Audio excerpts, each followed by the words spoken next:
ಆತ್ಮೀಯ H16 news ಅರ್ಥಾತ್ ಸೀತಾರಾಮ್ ನ್ಯೂಸದ ವೀಕ್ಷಕರೇ, ನಾನು ನಿಮ್ಮವ ಎಂ ಆಯುಧ ಮಲ್ಲಪ್ಪ ಜೊತೆ ತಾವು ಈಗ ಸುದ್ದಿಗಳ ಲೋಕಕ್ಕೆ ಎಂಟ್ರಿ ಹೊಡಿತಾ ಇದ್ದೀರಿ. ಈ ಸುದ್ದಿಗಳನ್ನು ಪ್ರತಿಯೊಂದು ನೋಡೋ ಜೊತೆಗೆ ನಿಮ್ಮ ಅಭಿಪ್ರಾಯಗಳನ್ನು ಹಚ್ತಾ ಇರಿ. ಯಾಕಂದರೆ ಈ ಸುದ್ದಿಗಳು ನಿಮಗಾಗಿ, ನಿಮ್ಮ ಬದುಕಿಗಾಗಿ, ನಿಮ್ಮ ವೈಚಾರಿಕೆಗಾಗಿ, ನಿಮ್ಮ ತಿಳುವಳಿಕೆಗಾಗಿಯೂ ನಿಮಗೂ ಗೊತ್ತು. ಜೊತೆಗೆ ನಮಗೂ ನಿಮ್ಮೊಂದಿಗೆ ಇದೊಂದು ಮಾತಾಡುವಂಥ ಜೊತೆಗೆ ಸುದ್ದಿಗಳನ್ನು ಬಿಡುವಂಥ ಕೆಲಸ. ಈ ಕೆಲಸದಲ್ಲಿ ನಾವು ನಿಮ್ಮೊಂದಿಗಿದ್ದೀವಿ ಅಂತ ಹೇಳ್ತಾ ನೋಡ್ತಾ ಇರಿ ಸುದ್ದಿಗಳನ್ನು. 2400ಕ್ಕೆ ಏನು ಸರ್ಕಾರಗಳು ನಿಗದಿಪಡಿಸಿರ್ತಕ್ಕಂಥ ರೇಟ್ಗಿನ ಯಾವ ಒಂದು ವರ್ತಕರು ಆ ಕಡಿಮೆ ಬೆಲೆಗೆ ಏನು ತಗೊಳ್ತಾ ಇದ್ದಾರೋ ಅಂಥವುಗಳಿಂದ ಕಂಪನಿಯವರು ರಾಜನ ಬೈರಾಕಳ್ಳಿ ಬಂದು ನೀರಾವರಿ ಇರ್ತಕ್ಕಂಥ ಪ್ರದೇಶವನ್ನೇ ಸರ್ವೆ ಮಾಡಿ ಹೋಗಿದ್ದಾರೆ. ಎಲ್ಲಿ ಡ್ರೈ ಲ್ಯಾಂಡ್ ಎಲ್ಲಿ ಬೆಜ್ಜಲ್ಲಿ ಎಲ್ಲಿ ಸರ್ವೆ ಮಾಡಿದ್ದಾರೆ ಸಾಬೀತುಪಡಿಸಲಿ. ಹಾಗೂ ಎಲ್ಲ ಇನ್ಶೂರೆನ್ಸ್ ಕಂಪ್ನಿ ಕರೆಸಿ ನಮ್ಮ ತಾಲೂಕು ದಂಡಾಧಿಕಾರಿಗಳ ಒಂದು ಮೀಟಿಂಗ್ ಮಾಡಿ ನಿಜವಾಗಿ ಎಲ್ಲಿ ಬೆಳೆ ನಷ್ಟಾಗುತ್ತೆ ಅಲ್ಲಿ ಪರಿಶೀಲನೆ ಮಾಡ್ಬೇಕಂತೇಳಿ ಈ ಸಂದರ್ಭದಲ್ಲಿ ನಾವು ಕೇಳ್ಕೊಳ್ತಾ ಇದ್ದೀವಿ.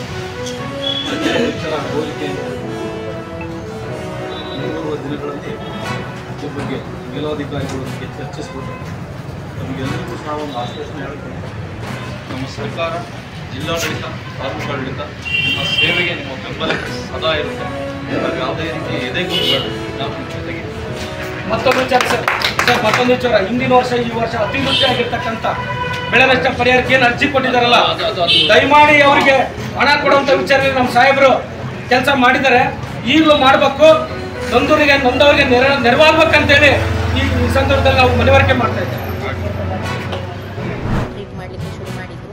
ಆಗ ಅವ್ರು ಹೇಳಿದರು, ಮೂಗಲ್ಲಿ ಬ್ಲಡ್ ಬರ್ತಾ ಉಂಟು, ಅದೇ ಕಾರಣ ಮಗುವನ್ನು ನೀವು ಒಂದ್ಸಲ CT ಸ್ಕ್ಯಾನ್ ಮಾಡಿಸ್ಬೇಕು ಅಂತ ಹೇಳಿದ್ರು ನನ್ನ ಹತ್ರ.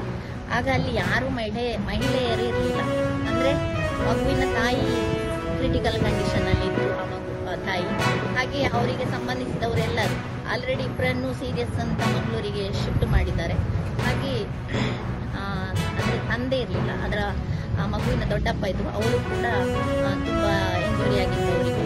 ಹಾಗಾಗಿ ನಾನೇನು ಮಾಡಿದೆ ಅಂತಂದರೆ, ನಾನೇ ಕರ್ಕೊಂಡು ಹೋಗ್ತೇನೆ ಮಗುವನ್ನು, ಎಲ್ಲಿ ಕರ್ಕೊಂಡು ಹೋಗ್ಬೇಕು ಅಂತ ಕೇಳಿದೆ ಅವರಿಗೆ. ಇಮಿಡಿಯೇಟ್ ಅವರು ಒಂದು ರಿಸಿಪ್ಟ್ ಚೀಟಿಯನ್ನು ಬರೆದು ಕೊಟ್ಟರು ನನಗೆ.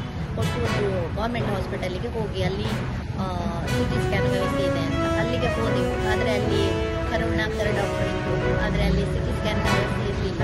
ಮತ್ತು ಇಮಿಡಿಯೇಟ್ ನಾನೇನು ಮಾಡಿದೆ ಅಂತ ಹೇಳಿದರೆ ಸಿಟಿ ಹಾಸ್ಪಿಟಲಿಗೆ ಹೋದೆ. ಇಲ್ಲಿ ಸಿಟಿ ಹಾಸ್ಪಿಟಲಲ್ಲಿ ಅಲ್ಲಿ ಹೋಗಬೇಕಾದರೂ ಹಾಗೆ ಅವರು ಡಾಕ್ಟರ್ಸ್ ಇಲ್ಲ ಅಂತ ಹೇಳಿದರು. ಅದರನ್ನು ಅಂದರೆ ಆ CT ಸ್ಕ್ಯಾನ್ ಮಾಡುವಂಥ ಡಾಕ್ಟರ್ಸ್ ಅಲ್ಲಿ ಇಲ್ಲ, ಈಗ ಸದ್ಯ ರಜದಲ್ಲಿದ್ದಾರೆ ಅಂತ.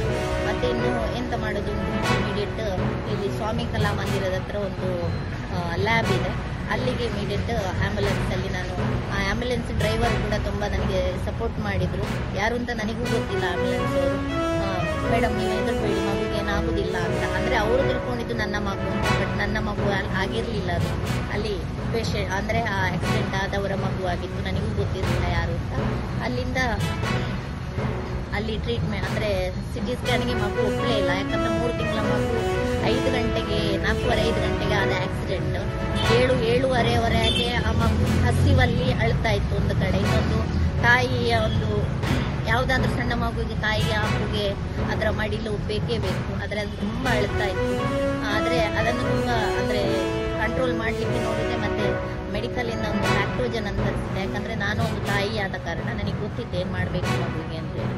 ಹಾಗಾಗಿ ಲ್ಯಾಕ್ಟೋಜನ್ ತರಿಸಿ ಮಗುವಿಗೆ ಫೀಡಿಂಗ್ ಬಾಟ್ಲ್ ತಂದು ಅದು ಫೀಡಿಂಗ್ ಬಾಟ್ಲಲ್ಲಿ ಕುಡಿಯಿಲ್ಲ, ಆದರೂ ಕೂಡ ಅದಕ್ಕೆ ಒಂದು ಸ್ವಲ್ಪ ಸ್ಪೂನಲ್ಲಿ ಕೊಡುವ ವ್ಯವಸ್ಥೆಯನ್ನು ಕೂಡ ನಾವು ಮಾಡಿದ್ದೆವು. ಹಾಗೆ ಅಲ್ಲಿ ಸಿಸ್ಟರ್ಸ್ ಕೂಡ ನನಗೆ ಹೆಲ್ಪ್ ಮಾಡಿದ್ರು ಅಲ್ಲಿ ನಮ್ಮ ಮಿಡ್ಲ್ಯಾಂಡ್ ಹಾಸ್ಪಿಟಲಲ್ಲಿ. ಹಾಗೆ ಕುಡಿಸಿ ಮತ್ತು ಏನಾಯಿತು ಅಂತ ಹೇಳಿದ್ರೆ, ಇಲ್ಲಿ ಗೌರ್ಮೆಂಟ್ ಹಾಸ್ಪಿಟಲಲ್ಲಿ ಅಲ್ಲಿ ಒಂದು ಮಗು ಆ್ಯಕ್ಚುಲಿ ಸ್ಪಾಟಲ್ಲಿ ಹೋಗಿದೆ, ಒಂದು ದೊಡ್ಡ ಮಗು ಅಲ್ಲಿ ಸ್ಪಾಟಲ್ಲಿ ಹೋಗಿತ್ತು. ಆ ಮಗುವಿನ ಒಂದು ಬಾಡಿಯನ್ನು ಇಲ್ಲಿ ಗೌರ್ಮೆಂಟ್ ಹಾಸ್ಪಿಟಲ್ಗೆ ತಂದು ಅಲ್ಲಿ ಒಂದು ಅದನ್ನು ಚೆಕ್ ಮಾಡಿ ಆದ ಮೇಲೆ ವಾಪಸ್ ನನ್ನನ್ನು ಕರೆದು ಆ ಬಾಡಿಯನ್ನು ಕೂಡ ನನ್ನ ಹತ್ರ ಕೊಟ್ಟರು. ಅದನ್ನು ನೋಡಿ ನನಗೆ ಮತ್ತೆ ತಡಿಲಿಕ್ಕೆ ಆಗಲಿಲ್ಲ. ಯಾಕಂದರೆ ನಾನು ಒಂದು ತಾಯಿ, ಆ ಸ್ಥಿತಿಯಲ್ಲಿ ನನ್ನ ಮಗು ಇರ್ತಿದ್ರೆ ಅಂತ ಅದು ಎಲ್ಲ ಯೋಚನೆ ಬರಲಿಕ್ಕೆ ಶುರುವಾಯಿತು ನನಗೆ. ಆದರೂ ತಡ್ಕೊಂಡು ಆದರೆ ಮಾಡಲೇಬೇಕು. ಯಾಕಂದರೆ ಯಾರೂ ಇರಲಿಲ್ಲ ಪರಿಸ್ಥಿತಿಯಲ್ಲಿ, ಒಂದು ಮಹಿಳೆ ಅಂತ ಯಾರು ಇರಲಿಲ್ಲ. ಪುರುಷರು ಮಾಡೋದು ದೊಡ್ಡ ಒಂದು ವಿಷಯ ಅಲ್ಲ, ಆ ಮಕ್ಕಳಿಗೆ ಬೇಕಾದ್ದು ತಾಯಿ ಹೃದಯ. ಅದರಿಂದಾಗಿ ನಾನೊಂದು ಮನುಷ್ಯತ್ವದ ಕೆಲಸವನ್ನು ಮಾಡಿದ್ದೇನೆ ನಾನು. ಆಮೇಲೆ ಪುನಃ ನಾವು ಇಲ್ಲಿಂದ ಗೌರ್ಮೆಂಟ್ ಹಾಸ್ಪಿಟಲಿಂದ ಅಲ್ಲಿ ಸಿಟಿಗೆ ಹೋಗಿ, ಸಿಟಿಯಿಂದ ಮತ್ತೆ ಇಲ್ಲಿಗೆ ಸ್ವಾಮಿ ಕಲಾ ಮಂದಿರ ಹತ್ರ ಲ್ಯಾಬಿಗೆ ಹೋಗಿ ಅಲ್ಲಿಂದ ರಿಪೋರ್ಟ್ ತಗೊಂಡು ಹೋದೆವು. ಬಟ್ ನಾನು ದೇವರ ಹತ್ರ ಒಂದೇ ಪ್ರಾರ್ಥನೆ ಮಾಡಿದ್ವಿ, ಮಗುವಿಗೆ ಏನೂ ಪ್ರಾಬ್ಲಮ್ ಇರೋದು ಬೇಡ ಅಂತ.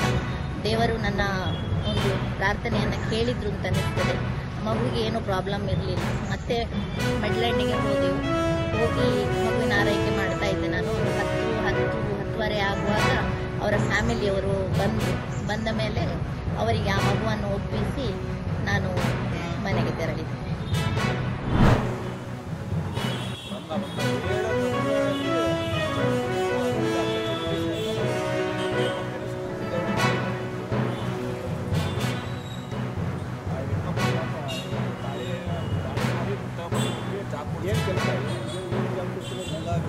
ಜಾಬಲ್ಲಿ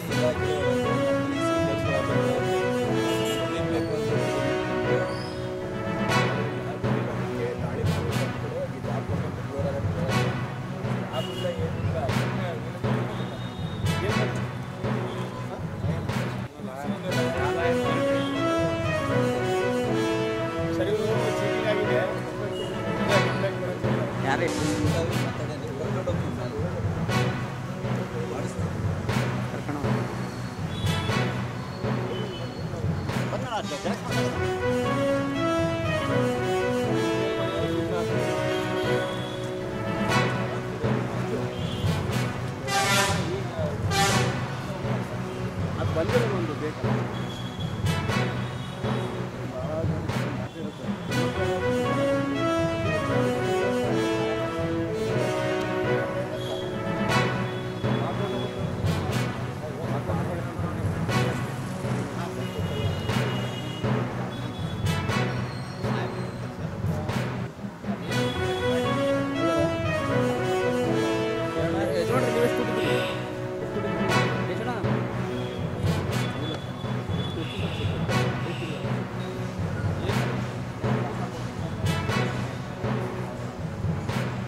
ಜೊತೆಗೆ ನಮ್ಮ IT ಕಂಪನೀಸ್ ಬಗ್ಗೆ ಮಾತಾಡ್ತಾ ಇದ್ವಿ. ಈಗಾಗಲೇ STPI ಇಂದ ಇನಾಗ್ರೇಷನ್ ಕೂಡ ಮಾಡಿದ್ದೀವಿ.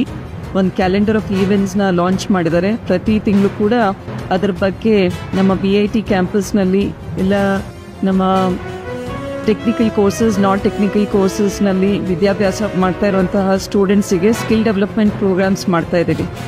ಇದರ ಜೊತೆಗೆ STPIನವರು 2 ಎಕರೆ ಜಾಗ ಕೇಳಿದ್ರು. ಸೊ ಅದನ್ನು ಕೂಡ CRC ಸೆಂಟರ್ ಪಕ್ಕ ಈಗಾಗಲೇ ವಡ್ನಾಳ್ ಅಲ್ಲಿ ನೋಡ್ಕೊಂಡು ಬಂದಿದ್ದಾರೆ. ಬಟ್ ಅಲ್ಲಿ ಇನ್ಫ್ರಾಸ್ಟ್ರಕ್ಚರ್ ಡೆವಲಪ್ ಮಾಡಲಿಕ್ಕೆ ಸ್ವಲ್ಪ ಟೈಮ್ ಹಿಡಿಯುತ್ತೆ. ಹಾಗಾಗಿ KSRTCನಲ್ಲಿ ಈಗಾಗಲೇ ಫಸ್ಟ್ ಫ್ಲೋರ್ನಲ್ಲಿ ಎಲ್ಲ ಸೌಲಭ್ಯ ಇದೆ. ಸೊ ಶೀಘ್ರದಲ್ಲೇ ಅಲ್ಲಿ ಅವ್ರು ಸೆಟಪ್ ಮಾಡ್ಕೊತಾರೆ. ಸಾಕಷ್ಟು ಕಂಪ್ನೀಸ್ ಕೂಡ ಮುಂದೆ ಬರ್ತಾ ಇದ್ದಾರೆ. 8ರಿಂದ 10 ಕಂಪನಿ ಈಗ ಸದ್ಯದಲ್ಲಿ ದಾವಣಗೆರೆನಲ್ಲಿ ನಾವು ಡೆವಲಪ್ ಮಾಡ್ತೀವಿ ಅಂತ. ಆಮೇಲೆ ಇದೇ ತಿಂಗಳು ನವೆಂಬರ್ 12ನೇ ತಾರೀಕು USA ಒಂದು ಟೀಮ್ ಬರ್ತಾ ಇದೆ. ಅವ್ರು ಕೂಡ ದಾವಣಗೆರೆಯಲ್ಲಿರುವಂತಹ ಪೊಟೆನ್ಷಿಯಲ್ನ ಎಕ್ಸ್ಪ್ಲೋರ್ ಮಾಡ್ತಾ ಇದ್ದಾರೆ ಅವ್ರ ಕಂಪ್ನಿ ಸೆಟಪ್ ಮಾಡಲಿಕ್ಕೆ.